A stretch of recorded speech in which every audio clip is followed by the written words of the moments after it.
నమస్కారం సామాన్యుడి TV news కి స్వాగతం. ఈనాటి వార్తా విశేషాలు. విద్యకు తమ ప్రభుత్వం అధిక ప్రాధాన్యత ఇస్తుందని మంత్రి నారా లోకేష్ తెలిపారు. ఏపీ ప్రైవేట్ విశ్వవిద్యాలయాల స్థాపన, క్రమబద్దీకరణ చట్ట సవరణ బిల్లుని మంత్రి శాసనసభలో ప్రవేశపెట్టారు. ఈ సందర్భంగా లోకేష్ మాట్లాడారు. 2016లోని రాష్ట్ర ప్రభుత్వం ప్రైవేట్ యూనివర్సిటీల చట్టం తీసుకువచ్చిందని గుర్తు చేశారు.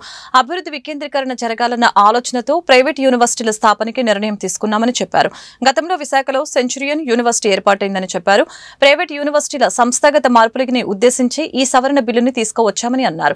రాష్ట్రంలో విదేశీ విశ్వవిద్యాలయాల క్యాంపస్ల ఏర్పాటు కోసం కూడా ప్రయత్నం చేస్తామని మంత్రి తెలిపారు.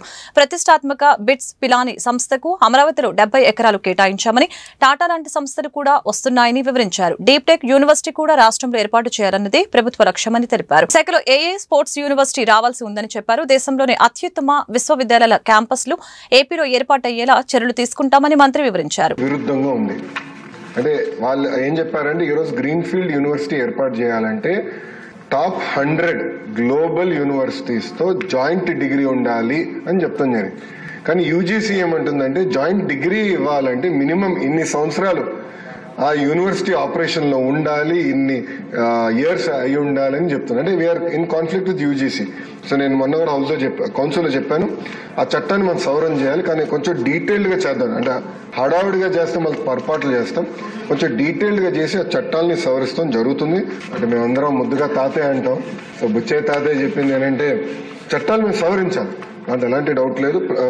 ఫారిన్ యూనివర్సిటీస్ మన ఇక్కడ ప్రోత్సహించాలి. అంతేకాకుండా మన దేశంలోనే ఒక అద్భుతమైన ఇన్స్టిట్యూషన్స్ ఉన్నాయి. ఒక ఉదాహరణ బిట్స్. ఈరోజు అధ్యక్ష నిన్నే కేబినెట్ మీటింగ్లో బిట్స్ అమరావతిలో ఏర్పాటు చేసేందుకు 70 ఎకరాలు కేబినెట్ కూడా ఆమోదం తెలిపింది. అధ్యక్ష బిట్స్ ఆంధ్ర రాష్ట్రానికి వస్తుంది. అంతేకాకుండా అధ్యక్ష సార్ కోరికలు పెంచుతున్నారు, ఆగండి సార్ పూర్తి చేస్తా. బిట్స్ తీసుకొచ్చి అధ్యక్ష. రెండోది టాటా గ్రూపు, ఎల్ఎన్టీ, ఐఐటి మెడ్రాసు, ప్రత్యేకంగా యూనివర్సిటీ ఆఫ్ టోక్యోతో కలిసి డీప్ టెక్ యూనివర్సిటీ ఏర్పాటు చేయాలంటే నెక్స్ట్ జనరేషన్ ఏఐ ఎంఎల్ కాకుండా నెక్స్ట్ జనరేషన్ యూనివర్సిటీ ఏర్పాటు చేయాలి. సాకని ఆదాయ తెలుసు కదా గౌరవ ముఖ్యమంత్రి గారి గురించి, ఆయన పర్సనల్ గా లీడ్ చేస్తున్నారు. ఇది ప్యాషన్ ప్రాజెక్ట్ గా లీడ్ చేస్తున్నారు. ఇది నేను బలంగా నమ్మేది. మొత్తం ఎకో సిస్టమ్ ని రెవల్యూషనైజ్ చేసి యూనివర్సిటీ అది కూడా తీసుకొస్తాను అధ్యక్ష. నేను పర్సనల్ గా తీసుకుని ఒక ఏఐ యూనివర్సిటీ విశాఖపట్నంలో ఏర్పాటు చేయాలని లక్ష్యంతో ఉన్నాం. అదేవిధంగా ఒక స్పోర్ట్స్ యూనివర్సిటీ కూడా చేయాలని అధ్యక్ష. ఇది ఇప్పటివరకు ఉంది. ఇంతేకాకుండా ఎకనామిక్ డెవలప్మెంట్ బోర్డుతో కూడా అనేక యూనివర్సిటీస్ ఆల్రెడీ చర్చల్లో ఉన్నాయి. ఒకటి యూనివర్సిటీ ఆఫ్ టోక్యో కూడా చర్చలో ఉంది. ఏఎంఏ యూనివర్సిటీ ఫిలిప్పీన్స్ నుంచి కూడా చర్చలో ఉంది అధ్యక్ష. ఇంతేకాకుండా ఇతర యూనివర్సిటీలు కూడా వాళ్ళందరూ వచ్చి కలుస్తూ అంటున్నారు. సో ఈ సెషన్ అయిన తర్వాత వాళ్ళందరితో మీటింగ్ పెట్టుకుని పెద్ద ఎత్తున ప్రైవేట్ రంగంలో కేవలం ఇంటర్నేషనల్ యూనివర్సిటీ కాదు, భారతదేశంలో ఉన్న టాప్ యూనివర్సిటీస్ అందరినీ ఆంధ్ర రాష్ట్రానికి తీసుకొచ్చే విధంగా, ఇంకో పక్కన కొన్ని పార్లమెంట్లు మనం చూసేగల ప్రభుత్వ విశ్వవిద్యాలయాలు, ప్రైవేట్ విశ్వవిద్యాలయాలు. సో మంత్రి అయిన తర్వాత అది బ్యాలెన్స్ చేయాలన్న ఆలోచనలో అక్కడికి వాళ్ళకి అంటే కొంచెం ₹2 ఎక్కువ ఇన్సెంటివ్స్ ఇచ్చి అలాంటి ప్రాంతాలు కూడా తీసుకెళ్లి అన్ని ఏదైతే పార్లమెంట్లోనే కనీసం ఒక్క యూనివర్సిటీ అనేది ఉండాలనే లక్ష్యంతో మన కూటమి ప్రభుత్వం పనిచేస్తుందని గౌరవ సభ్యులు తెలుపుకుంటూ, ఉగ్ర గారు చాలా తేలిగా మా ప్రాంతం వెనుకబడిన ప్రాంతం అని అంటున్నారు అధ్యక్ష. ఇంకో 3 సంవత్సరాలు ఇవ్వండి అధ్యక్ష. వాళ్ళకి సిబిజీ ప్రాజెక్ట్, రిలయన్స్ ప్రాజెక్ట్ మొత్తం ఆయన ప్రాంతానికి వస్తుంది. ఏపీ అసెంబ్లీ ఆవరణలో ఎమ్మెల్యేలు, ఎమ్మెల్సీలకు ఫోటో సెషన్ నిర్వహించారు. మొదటి వరుసలో CM Chandrababu, deputy CM Pawan Kalyan, speaker Ayyanna Patrudu, deputy speaker Raghuramakrishnamraju, మంత్రులు పాల్గొన్నారు. సీనియారిటీ ప్రకారం ఎమ్మెల్యేలు 2, 3, 4 వరుసల్లో కూర్చున్నారు. అనంతరం ఎమ్మెల్సీల ఫోటో సెషన్ జరిగింది. అసెంబ్లీ వద్ద డిప్యూటీ సీఎం పవన్ కళ్యాణ్ ని మండలి ప్రతిపక్ష నేత బొత్స సత్యనారాయణ పలకరించారు. ఎమ్మెల్యేలు ఫోటో సెషన్ ముగించుకుని వెళ్తున్న సమయంలో వైసీపీ ఎమ్మెల్సీలు ఎదురొచ్చారు. ఈ క్రమంలో పవన్ ని ఎలా ఉన్నారు, బాగున్నారా అని బొత్స పలకరించారు. ఈ సందర్భంగా నేతలిద్దరూ కరచాలనం చేసుకున్నారు.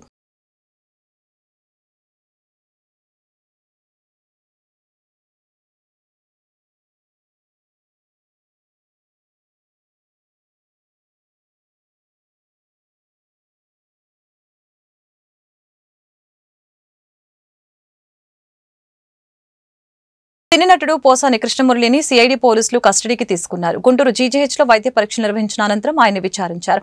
పోసాని కృష్ణమురళిని కస్టడీకి అనుమతిస్తూ గుంటూరులో 6 అదనపు జూనియర్ సివిల్ న్యాయస్థానం సోమవారం ఉత్తర్వులు జారీ చేసింది.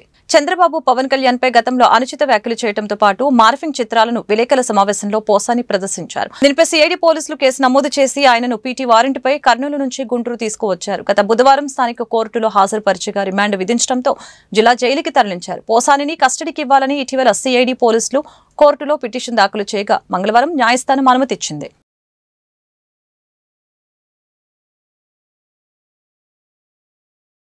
బెట్టింగ్ యాప్స్ కేసులో పంజాగుట్ట పోలీసుల విచారణ వేగవంతం చేశారు. ఈ కేసుకి సంబంధించిన పంజాగుట్ట పోలీసులు ఇప్పటికే 11 మందిపై కేసు నమోదు చేశారు. బెట్టింగ్ యాప్స్ ప్రమోట్ చేసిన మరింత మందిపై పోలీసులు ప్రత్యేకంగా దృష్టి సారించినట్లు తెలుస్తోంది. ఇవాళ సాయంత్రం విచారణకి హాజరు కావాలని విష్ణుప్రియ, టేస్టీ తేజకు పోలీసులు నోటీసులు జారీ చేశారు. విచారణ నిమిత్తం వారిద్దరూ పంజాగుట్ట పోలీస్ స్టేషన్ కి వచ్చే అవకాశం ఉంది. ఈ కేసులో మరికొందరికి నోటీసులు ఇచ్చే అవకాశం ఉంది. వైసీపీ అధికార ప్రతినిధి శ్యామలతో సహా పలువురిపై సోమవారం కేసు నమోదైన విషయం తెలిసిందే. బెట్టింగ్ యాప్స్ ప్రమోట్ చేసిన కానిస్టేబుల్ కిరణ్ కుమార్ పైన పంజాగుట్ట పిఎస్ లో కేసు నమోదైంది. 11 మంది నిందితుల్లో కిరణ్ కుమార్ ఒకరు. హబీబ్ నగర్ పిఎస్ లో కిరణ్ కానిస్టేబుల్ గా పనిచేస్తున్నారు.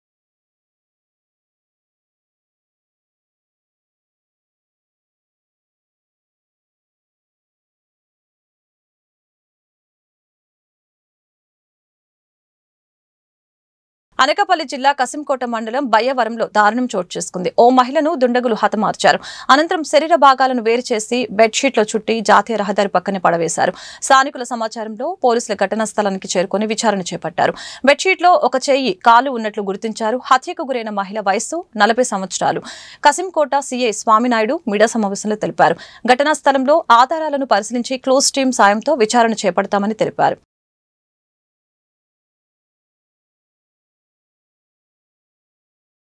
కూటమి ప్రభుత్వం మన మిత్ర యాప్ ద్వారా 200 పౌర సేవల్ని పారదర్శకంగా అందిస్తూ దేశానికి ఆదర్శంగా నిలిచిందని గుంటూరు తూర్పు ఎమ్మెల్యే మహమ్మద్ నసీర్ తెలిపారు. ఈ ఘనత అంతా మంత్రి నారా లోకేష్ కి దక్కుతుందని చెప్పారు. మంగళవారం శాసనసభలో ఎమ్మెల్యే మాట్లాడుతూ మన మిత్ర యాప్ ద్వారా అందే పౌర సేవల గురించి వివరించారు. గత వైసీపీ ప్రభుత్వం హయాంలో పౌర సేవల నిమిత్తం ఏ ప్రభుత్వ కార్యాలయానికి వెళ్లినా లంచాలు అడిగేవారని గుర్తు చేశారు. లంచం అవినీతిని అరికట్టేందుకు మనమిత్ర యాప్ దోహదపడుతుందని చెప్పారు. వాట్సాప్ గవర్నెన్స్ తో పౌర సేవలు సరళీకరణంతో పాటు సులభతరం కానున్నాయని పేర్కొన్నారు. కార్యక్రమాలు కూడా రాబోయేటువంటి రోజుల్లో ఈ వాట్సాప్ గవర్నెన్స్ ద్వారా ఏదైతే ప్లాట్ఫామ్ సృష్టించబడుతుందో దాని ద్వారా ప్రజలకు ప్రతి ఒక్క అభివృద్ధి కార్యక్రమాన్ని, సంక్షేమ కార్యక్రమాన్ని ప్రభుత్వం తీసుకుంటున్నటువంటి కార్యక్రమాలతో పాటు గ్రీవియన్సెస్ ఏదైతే పబ్లిక్ లో ఉన్నటువంటి గ్రీవియన్స్ ని మనం కలెక్ట్ చేసుకోవడానికి ఒక మంచి ప్లాట్ఫామ్ గా ఈ వాట్సాప్ గవర్నెన్స్ రాబోయేటువంటి రోజుల్లో ముందుకు సాగేటువంటి పరిస్థితులు ఉన్నాయి. అధ్యక్ష, 161 సేవలతో ప్రారంభించినటువంటి అతి తక్కువ కాలంలోనే ఈరోజు 200 పైచిలుకు సేవలు అందిస్తూ ఈరోజు రాష్ట్రాన్ని దేశంలోనే మొట్టమొదటి రాష్ట్రంగా మన ఆంధ్రప్రదేశ్ ముందుకు సాగడం చాలా గొప్ప విషయం. అంతేకాకుండా న్యూస్ అప్డేట్స్ తో పాటు ప్రమాదాలు జరిగినప్పుడు లొకేషన్ షేరింగ్ కోసం కూడా ఈ వాట్సాప్ గవర్నెన్స్ లో చాలా వరకు పోలీసులకు కానీ అలాగే అంబులెన్స్లు కానీ ఇవన్నీ కూడా ఎక్కడైతే యాక్సిడెంట్ జరుగుతుందో ఇప్పటికే చాలా యాప్స్ వచ్చున్నాయి. కానీ మన వాట్సాప్ గవర్నెన్స్ లో దీన్ని అంతర్భాగం చేసుకుంటే తప్పకుండా ఎక్కడైనా యాక్సిడెంట్ జరిగినప్పుడు ఇమీడియట్ గా ఎస్ఓఎస్ సర్వీసెస్ కూడా దీంట్లో మనం పార్ట్ చేసుకోవచ్చు అనేటువంటి విషయాన్ని ఈ సందర్భంగా తెలియజేస్తా ఉన్నా.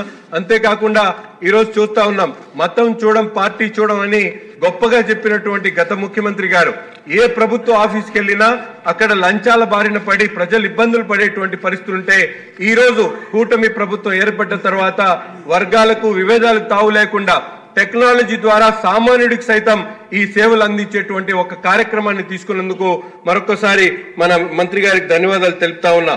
దీనివల్ల ప్రజలకు అమూల్యమైనటువంటి సమయంతో పాటు ఖర్చు, ట్రావెలింగ్ ఖర్చు ప్రతి ఒక్కరు ఈరోజు సామాన్యుడు గవర్నమెంట్ ఎంఆర్ఓ ఆఫీస్కి రావాలంటే మారుమూల ప్రాంతాల నుంచి వాళ్ళకి అయ్యేటువంటి ఖర్చులతో పాటు అనేక రకాల ఖర్చులతో పాటు లంచాలు కానీ అవినీతి కానీ వీటినన్నిటి కూడా రూపుమాపేటువంటి ఒక మంచి కార్యక్రమంగా ఈ వాట్సాప్ గవర్నెన్స్ మేము అందరం కూడా అభివర్ణించవచ్చు. అధ్యక్ష, ఏదైతే స్వర్ణ 2047 మన ముఖ్యమంత్రి గారు కోరుకుంటా ఉన్నారో దానికి ఇది ఒక తొలి అడుగుగా కూడా దీని, ఎందుకంటే ఈరోజు టెక్నాలజీతో ప్రపంచం అంతా కూడా ముందుకు సాగుతున్నటువంటి తరుణంలో ఏఐ లాంటి ఇవన్నీ కూడా తీసుకొని ఏఐని కూడా ఇంటర్లింక్ చేస్తూ ఈరోజు గవర్నెన్స్ ని జోడిస్తూ చేస్తున్నటువంటి ప్రయత్నం చాలా మంచి ప్రయత్నంగా మీ అందరికి కూడా తెలియజేస్తా ఉన్నా. అంతేకాకుండా ముఖ్యంగా చూస్తా ఉన్నాం రేషన్ మాఫియా ఏ విధంగా రెచ్చిపోతా ఉందో దాన్ని అరకట్టడానికి క్యూఆర్ కోడ్ ద్వారా ఈరోజు, ఎందుకంటే రేషన్ కార్డులో ఏదైతే జరుగుతా ఉందో ఇది ప్రజల చేతుల్లోకి ఇచ్చినటువంటి పాలన అని చెప్పి నేను దీనికి అబ్రివేషన్, షార్ట్ అబ్రివేషన్ అంటే ఇది ప్రజల చేతుల్లో by the people, for the people, of the people అనే దానికి ఇది వాట్సాప్ గవర్నెన్స్ ఒక ఎగ్జాంపుల్ గా మేము అందరం కూడా తీసుకోవాల్సినటువంటి అవసరం ఉంది. కూటమి ప్రభుత్వ పాలనలో గుంటూరు పశ్చిమ నియోజకవర్గ ప్రగతి పరుగులు తీస్తుందని ఎమ్మెల్యే గల్లా మాధవి తెలిపారు. గత వైసీపీ పాలనలో గుంటూరు నగర అభివృద్ధి కుంటుపడిందని ఆరోపించారు. మంగళవారం 43 డివిజన్లో సాయిబాబా రోడ్డు, ద్వారకా నగర్, కొమ్మినేని నగర్లో 1,79 లక్షలతో చేపట్టిన పలు అభివృద్ధి పనులకి ఎమ్మెల్యే శంకుస్థాపన చేశారు. ఈ సందర్భంగా ఎమ్మెల్యే గల్లా మాధవి మాట్లాడారు. గుంటూరు పశ్చిమ నియోజకవర్గ అభివృద్ధి లక్ష్యంగా పనిచేస్తున్నామని వివరించారు. అర్హత ఉన్న ప్రతి ఒక్కరికి ప్రభుత్వ సంక్షేమ కార్యక్రమాలు అందిస్తున్నామని పేర్కొన్నారు. కార్యక్రమంలో స్థానిక కార్పొరేటర్ కొమ్మినేని కోటేశ్వరరావు, ప్రసాద్, జమ్మల వీరాంజనేయులు, సాయి, మన్నవ వంశీకృష్ణ తదితరులు పాల్గొన్నారు. మన గుంటూరు పశ్చిమలో అభివృద్ధి కార్యక్రమాలను చేపట్టడం జరిగింది. అందులో ప్రధానంగా సాయిబాబా రోడ్డు, ద్వారకా నగర్, అదేవిధంగా కొమ్మినేని నగర్లో ఈ రోడ్లు, డ్రైన్లు వేసుకోవడం జరిగింది. ఒక చోట కలవట్టు కూడా అవసరం ఉంటే అక్కడ కూడా వేసుకోవడం జరిగింది. అయితే దాదాపుగా 49 లక్షల అంటే మొత్తం మీద 1,79 లక్షల రూపాయల వర్క్స్ ఇవాళ వేసుకోవడం జరిగింది. సాయిబాబా రోడ్లో పూర్తిగా 580 మీటర్ల పొడవున డ్రైన్ వేసుకుంటున్నాము. ద్వారకా నగర్కి వచ్చేటప్పటికి 485 మీటర్ల సీసీ రోడ్లు వేస్తున్నారు. అదేవిధంగా మన Kommineni Nagar first line, second line కలుపుకొని 1020 మీటర్ల డ్రైన్ వేసుకోవడం జరుగుతుంది. అదేవిధంగా ఇక్కడ కొమ్మినేని నగర్ 2వ లైన్, 3వ లైన్కి అనుసంధానంగా రోడ్డు, డ్రైన్లు కూడా వేసుకోవడం జరుగుతుంది. పూర్తిగా ఇవి ఎప్పటి నుంచో కూడా రోడ్డు లేని, డ్రైన్స్ లేని పరిస్థితి దాదాపుగా నాకు తెలిసే ఇక్కడ మేము ఉండడం జరిగింది. అప్పటి నుంచి కూడా ఇక్కడ ఎలాంటి అభివృద్ధి జరగలేదు. అంటే గత 10 సంవత్సరాలుగా ఇక్కడ ఒక మంచి నాయకత్వం లేక, ఏ పనులు శాంక్షన్ కాక, పనిచేసే కార్పొరేటర్లు ఉన్నప్పటికీ కూడా ప్రభుత్వం సరిగ్గా లేక పనులు జరగని పరిస్థితి ఏర్పడింది.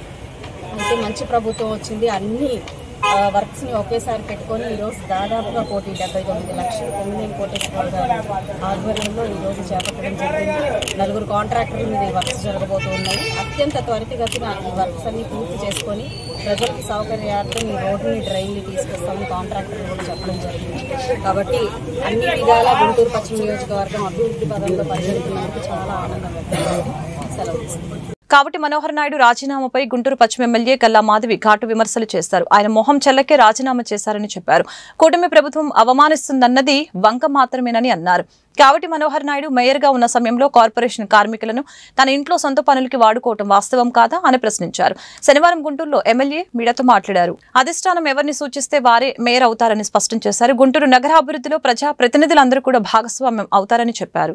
కమిషనర్ గారి దగ్గర నుంచి, కలెక్టర్ గారి దగ్గర నుంచి వాళ్ళకి ఇన్విటేషన్ గత ప్రభుత్వంలో చేసిన అరాచకాలకి, అక్రమాలకి ప్రజలు ముందుకు వచ్చి మొహం చూపించే అర్హత లేక, మొహం చెల్లక వాళ్ళు రాలేదు. ప్రోటోకాల్ పాటించలేదని ఈరోజు ఏడవడం అదొక వంకగా తప్ప అంతకుమించి ఏం కనిపించలేదు. అంటే మేయర్ ఛాంబర్కి లాక్లు వేశారు, అటెండర్లు తీశారు, డ్రైవర్లు తీసేశారు అని ఇది కరెక్ట్ అనేది మేయర్ ఇప్పుడు అభివృద్ధి కార్యక్రమాల్లో రావాల్సిన ప్రతి ఒక్క శానిటరీ ఇన్స్పెక్టర్లు కానివ్వండి, లేకపోతే కార్మికులు కానివ్వండి, అందరూ వాళ్ళ ఊళ్ళో ఊడిగం చేస్తూ ఉన్నారు. అక్కడి నుంచి వాళ్ళ అసలైన విధులను తీసుకురావడం కూడా ప్రోటోకాల్ భంగము, లేదంటే అరాచకం సృష్టించడం. అంటే ఇంకా మనం ఇంకా ముందుకు వెళ్ళే పరిస్థితి ఉండదు. అలాగా ఈ పనులు చేసుకునే వాళ్ళని తీసుకెళ్లి ఆయన ఇంట్లో పెట్టుకోవడమే అసలు మేజర్గా అధర్మం, అక్రమం.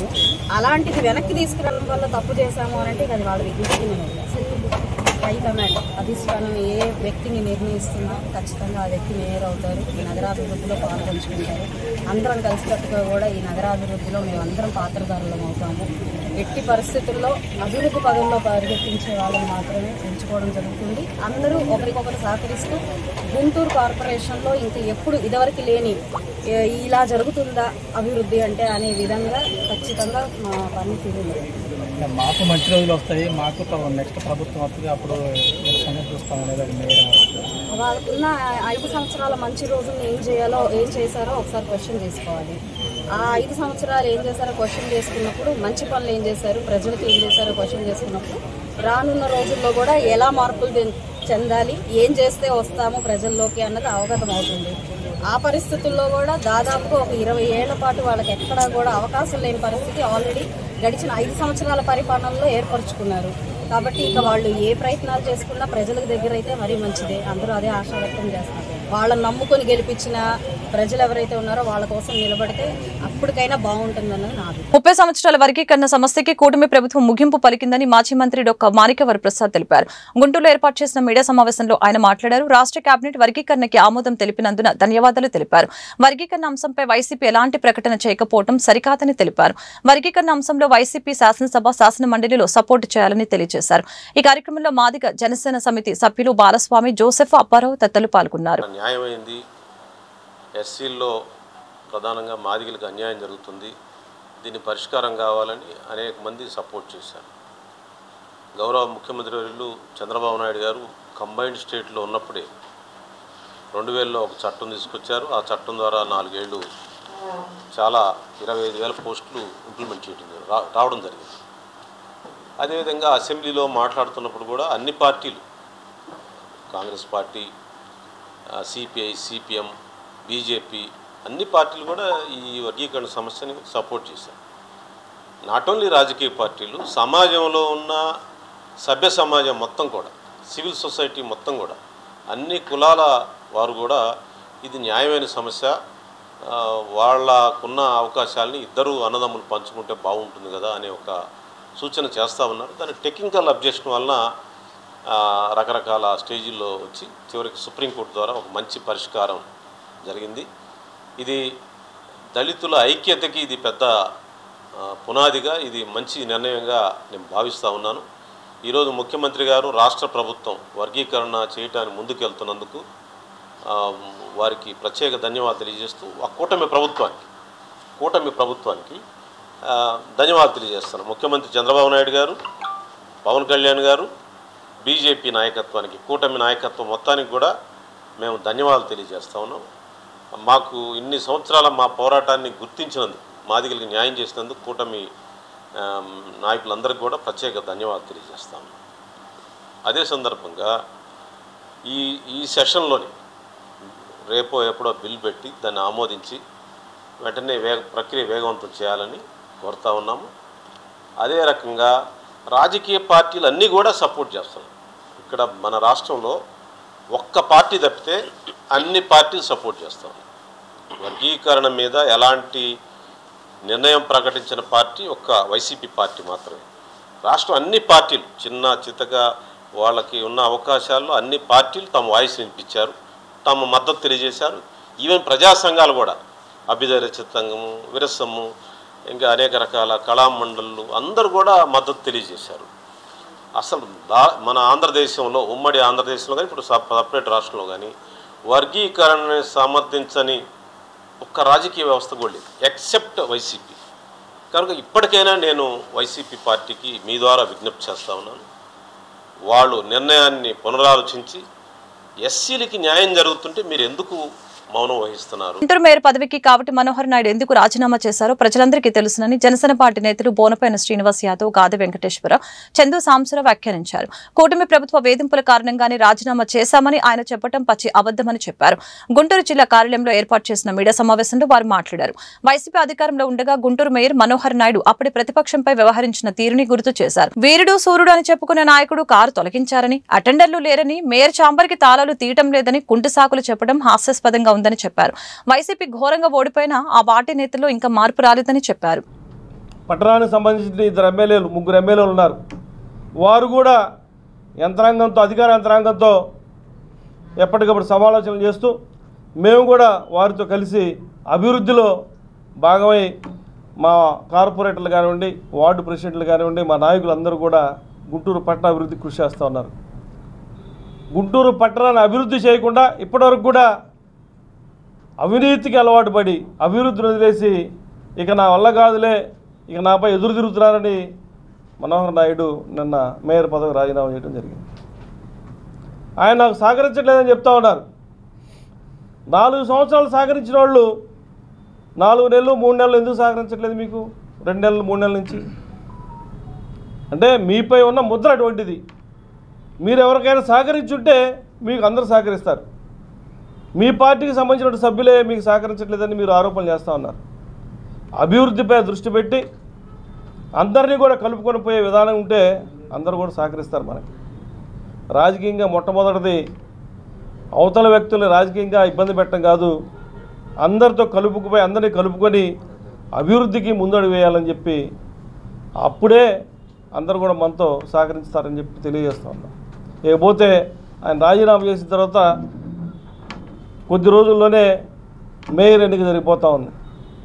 తర్వాత డిప్యూటీ మేయర్ ఉన్నటువంటి ఒక డిప్యూటీ మేయర్ టీడీపీలోకి వచ్చారు, రెండో డిప్యూటీ మేయర్ వారిని కూడా ఈ యొక్క సభ్యులందరూ అవిశ్వాసంతో దించబోతూ ఉన్నారు. తప్పనిసరిగా మేయరు డిప్యూటీ మేయర్ విషయంలో ఒక నిర్ణయం తీసుకోవాల్సిన అవసరం ఎంతైనా ఉంది.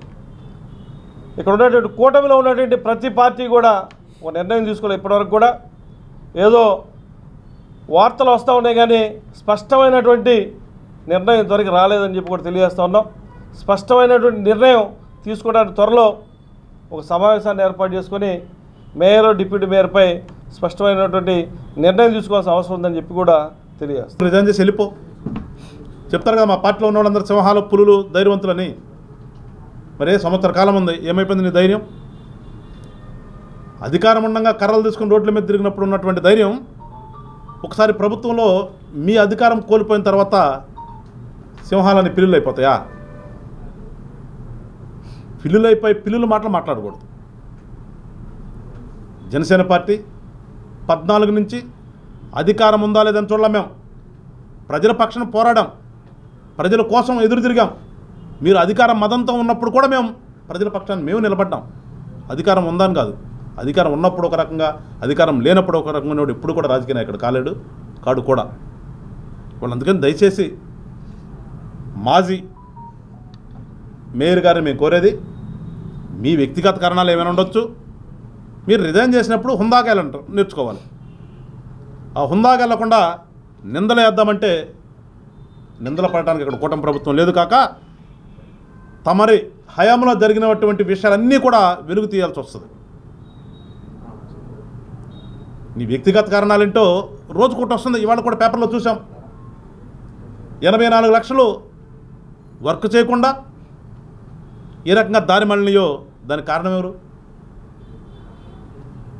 ఇవన్నీ నీ పర్యవేక్షణలో జరగాలి కదా. ఇలాంటివన్నీ చెప్పుకుంటూ పోతే చాలా ఉన్నాయి. నీ బినామీ కాంట్రాక్టర్లు ఎవరో, మీ హెడ్ ఆఫీస్లో ఉన్నటువంటి వాళ్ళకి బినామీ కాంట్రాక్టర్లు ఎవరో అన్నీ కూడా చర్చకు వస్తాయి. ఖచ్చితంగా ఈ సంవత్సర కాలంలో అన్నీ తీస్తాం బయటికి. 9 సబ్స్టేషన్లు కడితే నీ హయాంలో 9 సబ్స్టేషన్ల కాంట్రాక్టర్ ఎవరు? ఇవాళ గాంధీ పార్కును కడితే గాంధీ పార్కులో కాంట్రాక్టర్ ఎవరు? ఎందుకు మీరు సిబిల్లులు పెట్టారు గాంధీ పార్క్కి? ఒక కాంట్రాక్టర్ ఇవ్వచ్చు కదా. అంటే సిబిల్లులు పెట్టుకుంటే మీ ఇష్టానుసారంగా అవినీతి చేయొచ్చు. ఆ అవినీతిలో భాగమే కదా ఇవాళ. సో దయచేసి కూటమి ప్రభుత్వాన్ని నిందించే చర్యలు మానుకోవాలని చెప్పేసి వైఎస్ఆర్ పార్టీ వాళ్ళకి చెబుతూ, ఆయన ప్రథమ పౌరుడు, చాలా ఇన్ఫ్లుయెన్షియల్ లీడర్ అనుకుని, చాలా పెద్ద లీడర్ అనుకుని చాలా మాటలు మాట్లాడారు. సింహం కంటే పెద్దగా ఊహించుకున్నాడు. మరి అంత మాట్లాడిన మనిషి ఇంతగా డేలా పడిపోతూ, భయపడిపోతూ, నాకు అటెండర్లు పనిచేయట్లేదు, మాట వెంటలేదు, నాకు ఎవరూ సహకరించట్లేదు అని అంటున్నానంటే దాదాపుగా గత 4 సంవత్సరాల్లో ఆయన ప్రవర్తనకి రిజల్ట్ ఏంటో ఆయనకి కనపడి ఉంటుంది. అటెండర్ అయినా ఆఫీసర్ అయినా మనం అందరం కూడా ముందు మనుషులను గుర్తుంచుకోవాలి. మా అందరి తరఫున రిప్రజెంటేటివ్గా ఒక మేయర్గా మిమ్మల్ని ఎన్నుకున్నప్పుడు ఈ నగరానికి బాధ్యత తీసుకుని ప్రథమ పౌరుడిగా మీరు బిహేవ్ చేయాలి. నోటికొచ్చినట్టు మాట్లాడటం, బూతులు మాట్లాడటం, చిన్న పెద్ద లేకుండా ఎవరిని పడితే వాళ్ళని విమర్శించడం ఇవన్నీ కూడా తగదు.